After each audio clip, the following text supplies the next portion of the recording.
The Galactic Educational Consortium had, in its infinite wisdom and approximately 12,000 years of experience, determined that education was the cornerstone of civilization.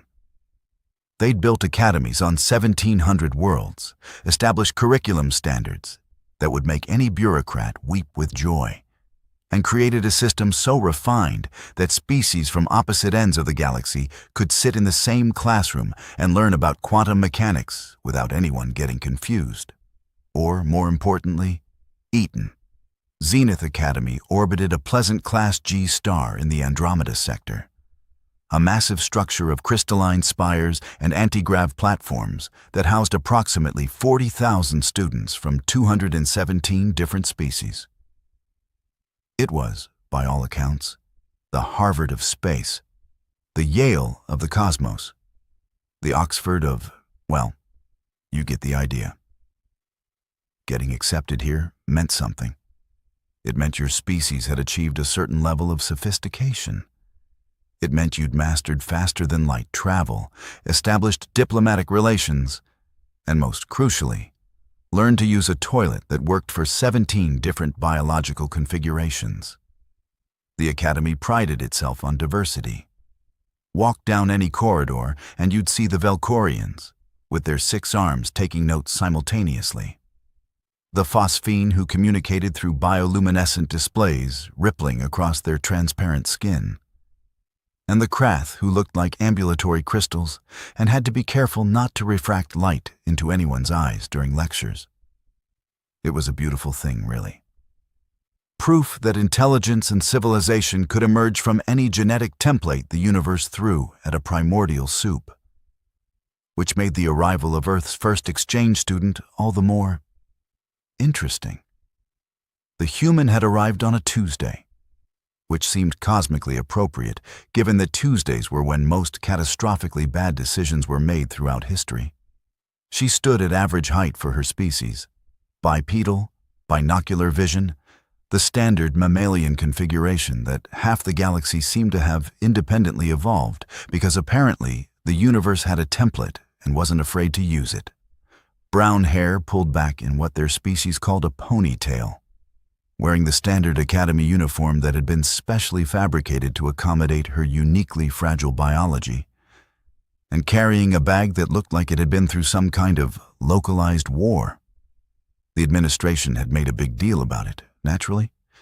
First contact with Earth had been established only 5 cycles ago, and the humans were still in that awkward phase of galactic citizenship where they'd figured out FTL travel by essentially strapping a bomb to their ships and riding the explosion, but hadn't quite grasped concepts like "don't eat the ambassador" or "some plants are sentient and don't appreciate being decorated with lights during your winter festivals." Professor Zelnak, the Trimonian who served as student integration coordinator, had given a speech about understanding and cultural exchange that had put half the assembly to sleep. The human had stood there with a facial expression that the translation software couldn't quite parse, but seemed to suggest she was experiencing something between amusement and the deep existential dread of someone who'd made terrible life choices. Her name was unpronounceable by most species standards, something with too many hard consonants that made the Velcorians' translator implants spark unpleasantly. She'd told everyone to just call her Max, which was apparently short for something even longer and more consonant-heavy. Because humans loved nothing more than taking perfectly good names and butchering them into abbreviated nonsense. The student body's initial reaction ranged from curious to dismissive. The Velcorians, who considered themselves the academic elite of the Academy, regarded her with a sort of polite disinterest they reserved for species who'd only recently figured out calculus. The Yithrin, a species of elegant, elongated beings who moved like liquid silk, whispered among themselves in frequency ranges most couldn't hear. And then there were the Kryn. The Kryn were, in the social hierarchy of Zenith Academy, what every high school in every civilization inevitably produced: the bullies. They stood 7 feet tall on digitigrade legs, had 4 arms ending in 3-fingered hands, and heads that looked like someone had tried to sculpt a predator from nightmares and gave up halfway through. They came from a world where they sat comfortably at the top of the food chain, had developed technology while most species were still figuring out fire, and had never really gotten over the superiority complex that came from being really, really good at hitting things. Their leader, a specimen named Volkath, had the kind of personality that suggested his parents had looked at their newborn and thought, yes, this one will definitely demand to speak to the manager. He held court in the main commons area, surrounded by his crew of equally pleasant individuals, and ruled over his little domain with the sort of petty tyranny that would have made middle management across the galaxy nod in recognition. When Max walked past their usual table on her first day, Volkath had looked up from his meal of still-twitching Garion marsh beetles and smiled. Well, his species didn't technically smile, but their jaws could unhinge in a way that showed all their teeth, which achieved roughly the same threatening effect.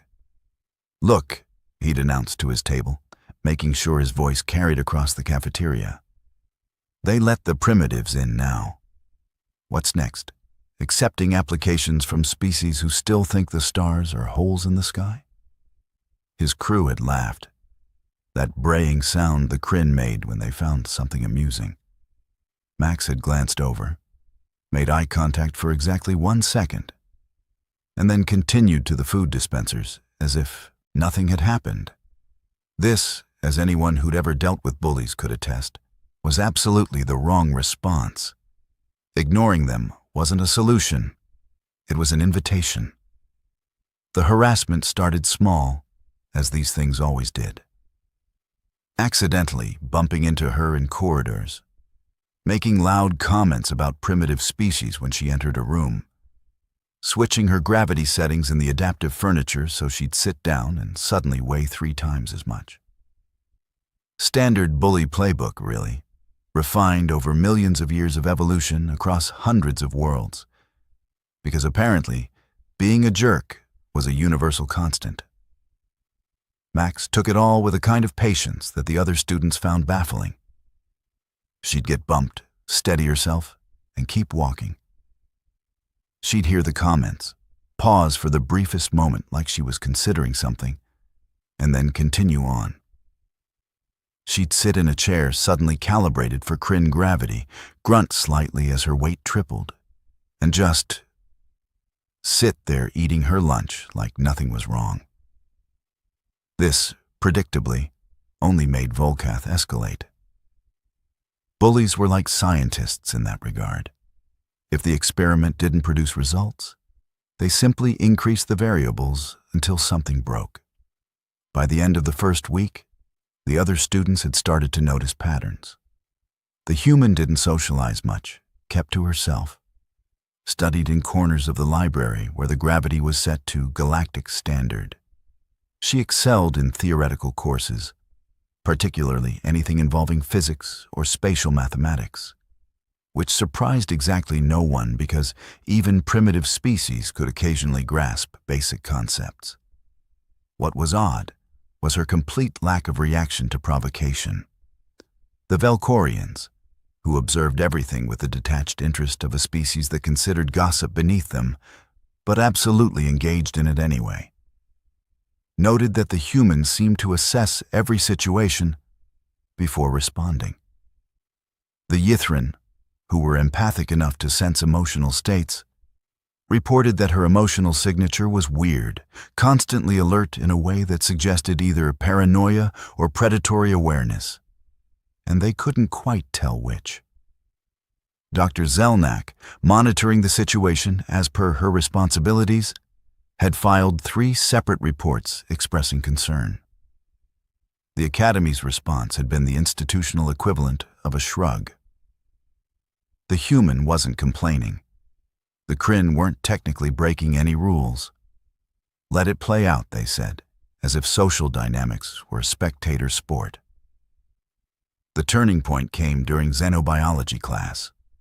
Professor Tharn was a crystalline, which meant he was literally a sentient rock formation who communicated through controlled sound vibrations. He was teaching a unit on adaptive evolution, specifically how species developed survival mechanisms in response to environmental pressures. It was fascinating stuff, the kind of material that made you appreciate the sheer ridiculous creativity of natural selection.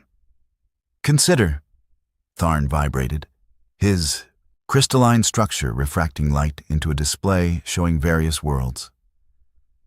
The Yithrin homeworld, predators hunted by sound. The Yithrin evolved to move silently, to speak in frequencies above and below the predator's range. Elegant, efficient. He shifted displays. The Velkorians developed on a world with low gravity and dense forests. 6 arms for maximum grip, eyes that can track movement in 3 dimensions simultaneously. Logical adaptations. Another shift. The Kryn homeworld had megafauna predators that could crush stone. They evolved armor plating, redundant organs, and aggression as a survival trait. Each species is a product of its environment's challenges. Volkath had preened at that last part, which was impressive considering his species didn't have feathers. The implication was clear. The Kryn were tough because they'd had to be. Predators bred strength.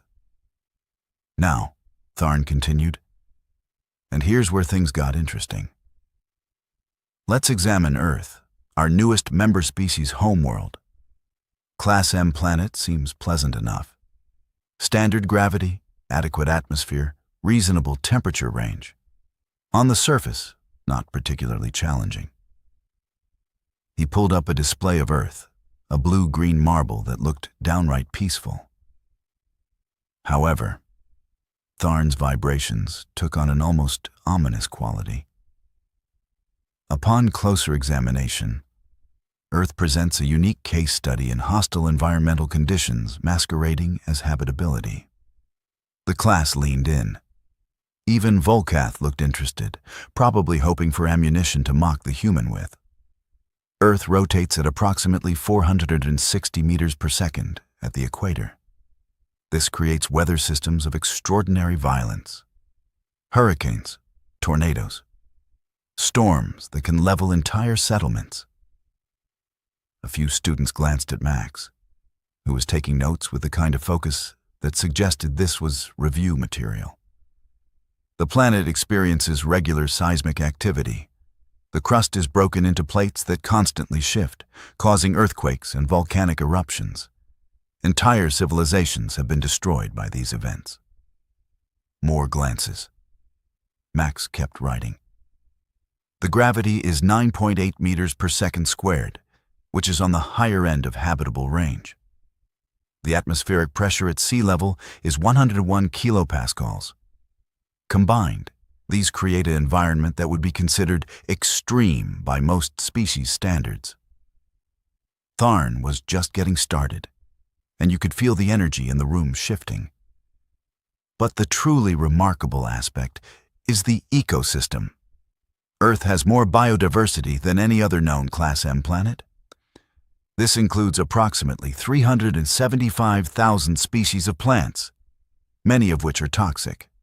It includes bacteria and viruses that have driven selection pressures for millions of years. The humans have immune systems that function as internal warfare states, constantly fighting off invasions. A Velkorian raised an appendage. Professor, surely that's an exaggeration? Not remotely. Human immune systems maintain standing armies of specialized cells that identify, target, and destroy foreign organisms. They develop new responses to novel threats. It's essentially biological warfare happening inside their bodies at all times. The class was starting to look uncomfortable. Max still hadn't looked up from her notes. And then, Tharn's vibrations carried an edge that might have been amusement if rocks could be amused. There's the fauna. Earth has preserved what most worlds lost during their development. Apex predators, plural, multiple species that sit at the top of food chains. The display shifted, showing various Earth creatures. Crocodilians with bite forces that exceed most industrial equipment. Ursines that can weigh 800 kilograms and run at 56 kilometers per hour. Felines with retractable claws and hunting instincts refined over millions of years. Marine predators with electroreception and teeth that regrow indefinitely. But surely, another student ventured, the humans evolved to avoid these creatures. Tharn made a sound that definitely conveyed amusement now. No. Humans evolved as persistence hunters. They didn't avoid predators. They outlasted prey by chasing it until it collapsed from exhaustion. Their bodies are designed for endurance. They can regulate temperature through liquid secretion, meaning they can operate in conditions that would cause other species to overheat. They can go days without water, weeks without food, and their bones can take impact forces that would shatter most other species' skeletons. The room had gone very quiet. Max finally looked up, caught several students staring at her, and raised an eyebrow in an expression that her face seemed specifically designed to make. I should note, Tharn continued, completely oblivious to the social dynamics he was destroying, that Earth is classified in xenobiological databases as a Class 12 Deathworld. There are only 37 known planets in that category. Most species consider them unsuitable for colonization without extensive terraforming. Volkath, who'd been getting progressively quieter, finally spoke up. That has to be propaganda. They're trying to make their world sound more dangerous than it is. Max set down her stylus. When she spoke, her voice had a casual quality that somehow made everything worse. Last summer, I went camping in what we call the Australian outback. Got bitten by a spider about this big. She held up her fingers about an inch apart. Had to hike 8 kilometers to get to a med station. Took 3 days to feel normal again. A spider, one of the Velcorians repeated, voice flat. A small arachnid nearly killed you. Oh, it wouldn't have killed me. Probably. Just would have been really unpleasant. The box jellyfish, though, those will definitely kill you. And the snakes. And the octopi, but only the blue-ringed ones. And the snails. Come to think of it, a lot of things in Australia will kill you. This is one region? Tharn asked, genuinely interested now. One continent. We've got 6 others, each with their own stuff that wants you dead. Different flavors of death, really. Africa's got big things that'll step on you. South America's got tiny things that'll poison you. North America's got things that'll maul you. Asia's got a mix of everything. Antarctica will just freeze you. Europe's relatively safe. But they used to have wolves and bears everywhere before we killed most of them. The phrase, "before we killed most of them," hung in the air like a threat. You eliminated your apex predators? A student asked. Not eliminated. Reduced. Managed. We're working on conservation now, trying to bring populations back. Turns out ecosystems need predators. We learned that the hard way. Volkath's face had done something complicated. You're saying your species actively hunted the creatures that hunted you? Max shrugged. A gesture her species seemed to use for everything from agreement to complete dismissal. I mean, yeah, they ate our livestock, our children. We had tools and numbers, so... Another shrug. We're actually pretty good at killing things when we need to be. The class ended shortly after, but the damage was done. Students left looking at the human with new eyes. Volkath and his crew huddled together, having what appeared to be an intense discussion. Max packed up her materials and headed to her next class, completely unaware that she'd just fundamentally altered her social standing. The real test came 3 days later during physical education. Zenith Academy maintained variable gravity chambers for exercise and training. Different species required different conditions to maintain optimal health, and the chambers could be programmed for anything from the 0.3 G environment the Yithrin preferred to the crushing 2.1 G that Kryn considered comfortable. Standard protocol was to exercise in your species' preferred gravity. Humans, according to their file, had evolved in 1G. The gym instructor, a pragmatic Velkorian named Tresh, had set up a basic circuit training course at Galactic Standard, which was 0.8 G, assuming the human would appreciate the easier conditions. Max had politely asked if she could train at 1G instead.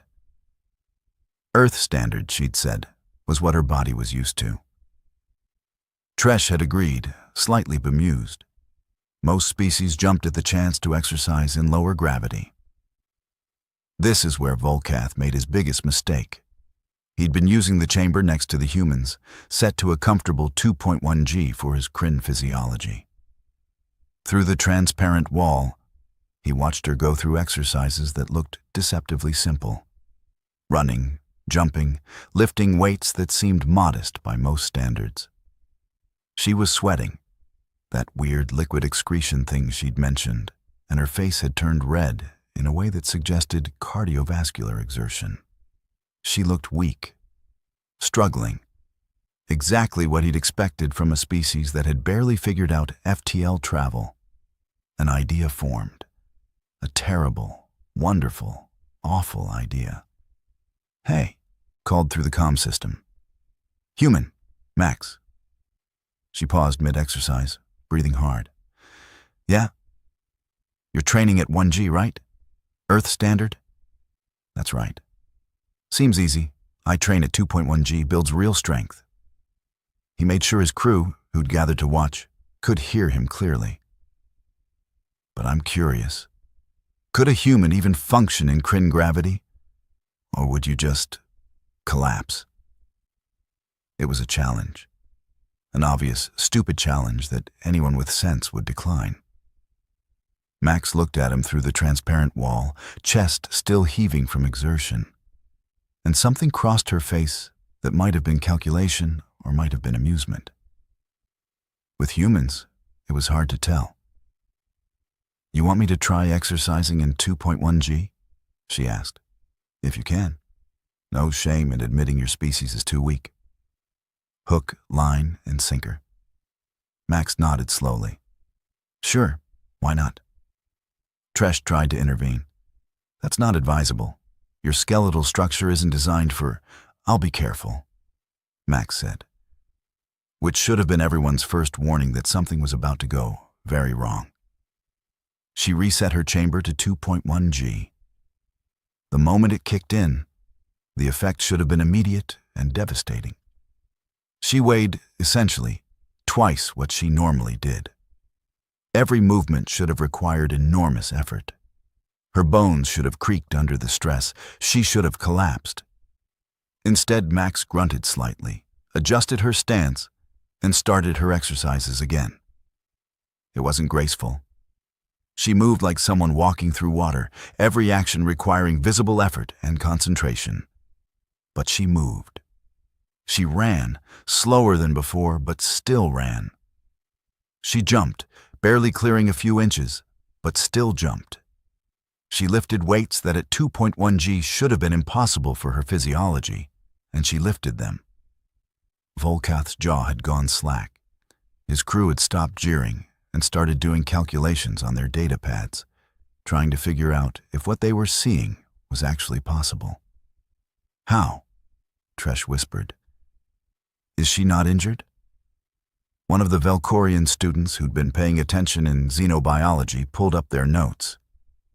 "Human bones," they said in class. "Human bones can take impact forces that would shatter other species. They're not just solid. They're designed with internal structures. Lightweight, but incredibly strong. But the muscle strain alone. They're endurance hunters. Their muscles are designed for extended activity. And they mentioned the immune system, the healing factor. Humans are apparently very good at not dying.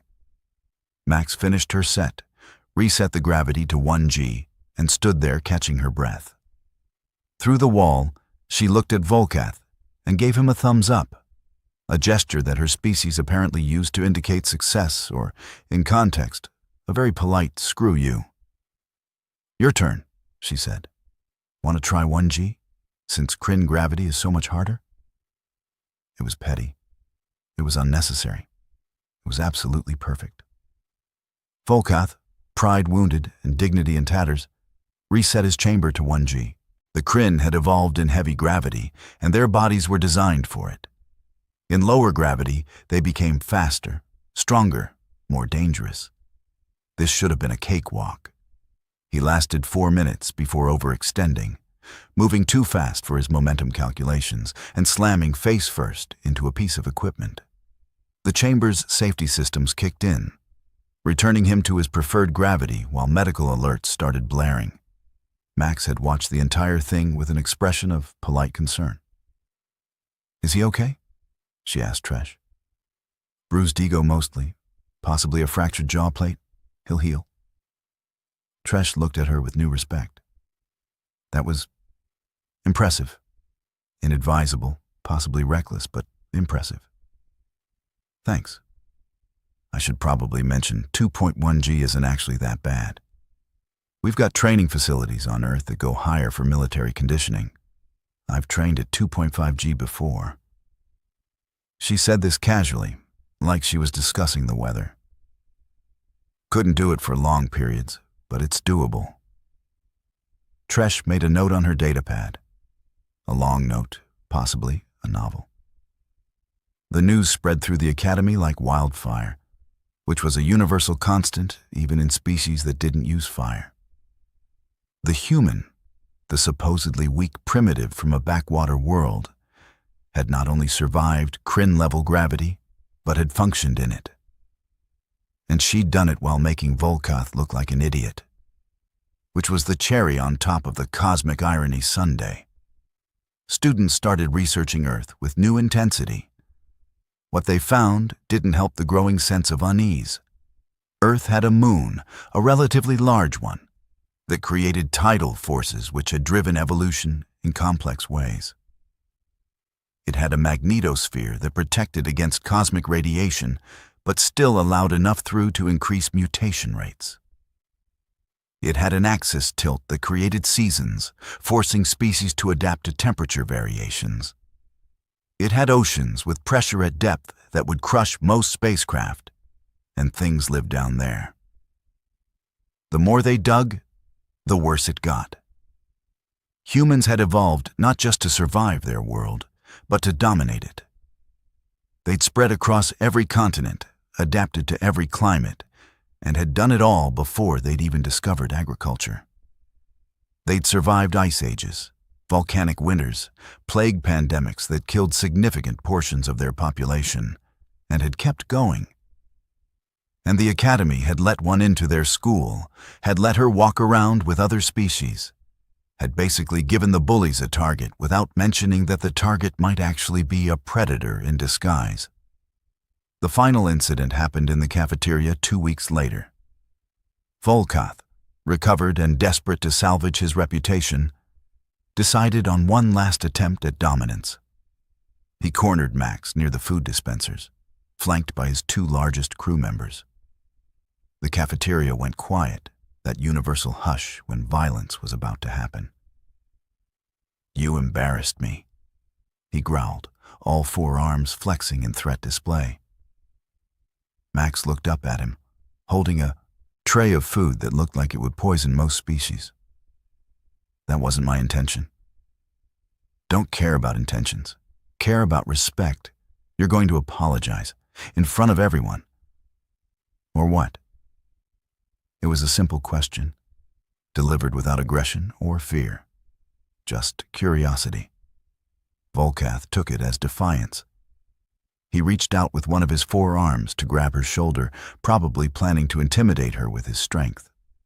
It was a standard bully move, refined across species and millennia. Grab, squeeze, dominate.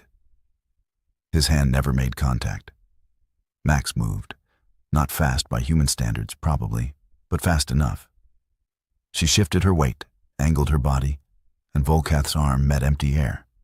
His momentum carried him forward, off balance, and Max simply stepped aside.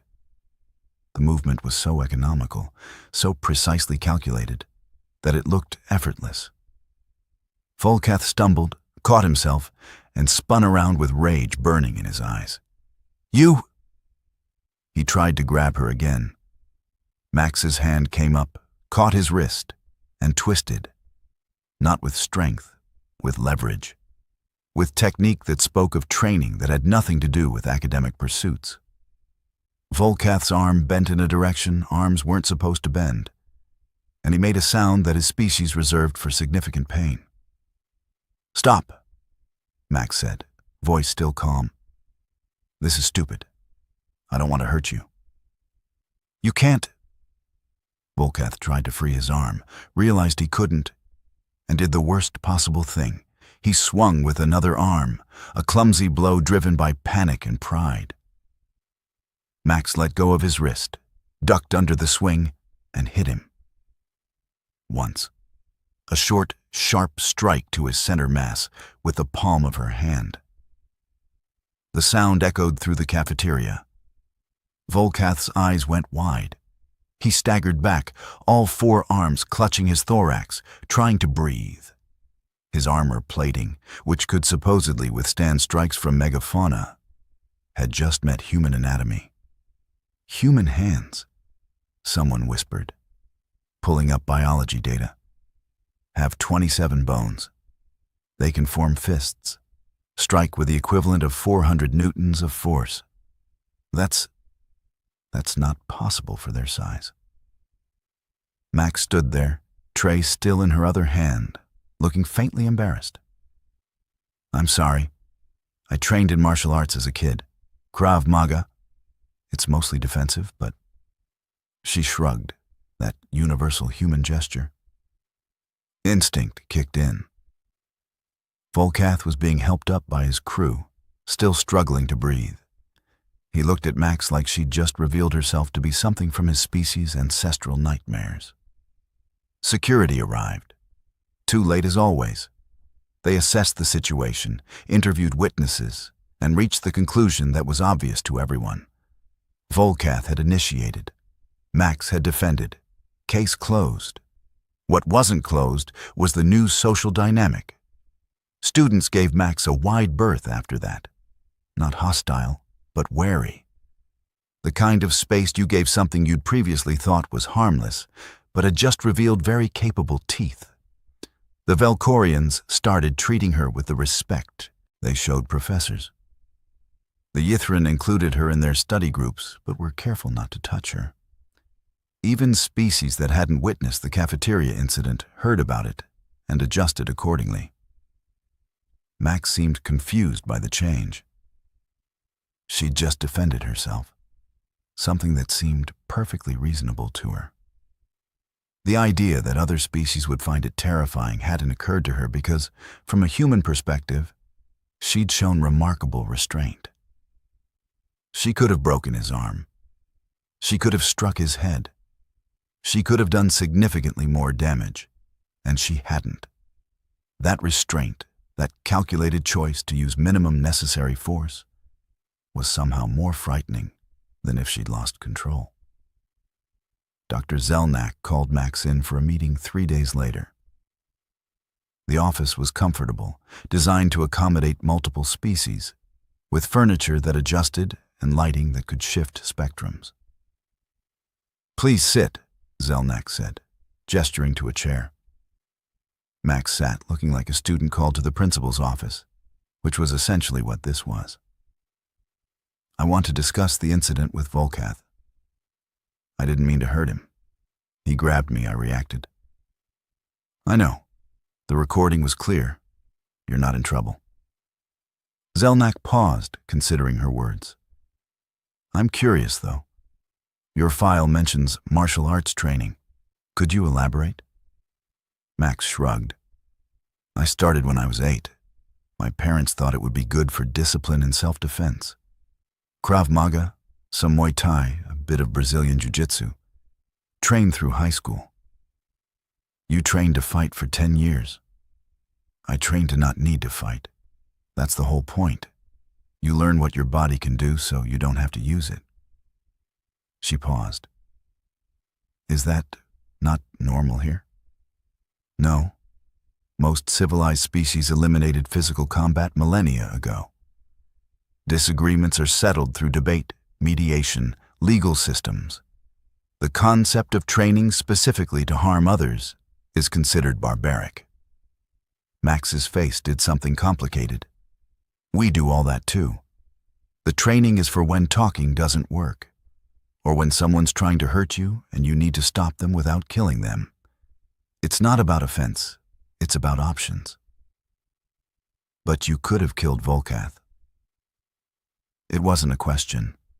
Max didn't deny it. Yes, easily. Humans are actually really good at killing things. We've had a lot of practice. She said it matter-of-factly, like discussing a homework assignment. But I didn't want to. I just wanted him to stop grabbing me. Zelnak made more notes. I'm going to be honest with you. Your presence here has been educational. We've learned more about Deathworld species in 2 weeks than in the previous century. But I need to ask, do you feel safe here? Max blinked. Safe? Yeah. Why wouldn't I? You were being harassed, bullied. Oh, that. Max waved a hand dismissively. That's pretty mild compared to middle school on Earth. Nobody here has actually tried to hurt me. They were just testing boundaries. Volkath got handsy. I set a boundary. Now everyone knows where the lines are. You consider that mild? Look, Dr. Zelnak, I grew up on a world where the weather can kill you, the animals can kill you, the plants can kill you, and sometimes other humans will try to kill you. A few students being rude doesn't even register. It's annoying, sure, but it's not dangerous. Zelnak sat back, her facial membranes shifting in what might have been bewilderment. You don't understand what you are to them now, do you? What do you mean? They're afraid of you. Not because you hurt Volkath, because of how easily you did it. Because you're from a world that by all rights should have killed your species in its cradle, and instead you conquered it. Because every day you walk around under conditions that other species would consider oppressive, and you treat it as normal. Because your biology is designed for survival in ways they've never encountered. Max looked genuinely surprised. I'm not trying to scare anyone. I know. That's what makes it worse. You're not even trying, and you're still terrifying. The conversation ended shortly after, with Zelnak promising to add understanding human psychology to her already long list of things to research. Max left, still looking confused about the whole situation. The academy adjusted, slowly, carefully, like an organism adapting to a new element in its ecosystem. The curriculum added more content about Deathworld species. The gym established new protocols for variable gravity training. The cafeteria, perhaps most importantly, put up signs reminding students that physical intimidation was not acceptable conflict resolution. Volkath transferred to a different institution. His crew scattered, finding new social circles where they didn't have to explain why they'd tried to bully an apex predator. Other students started approaching Max with genuine curiosity instead of dismissal, asking about Earth, about human culture, about what it was like growing up on a world that was actively trying to kill you. Max answered their questions with the same patience she'd shown toward the bullying. Yes, humans kept predators as pets.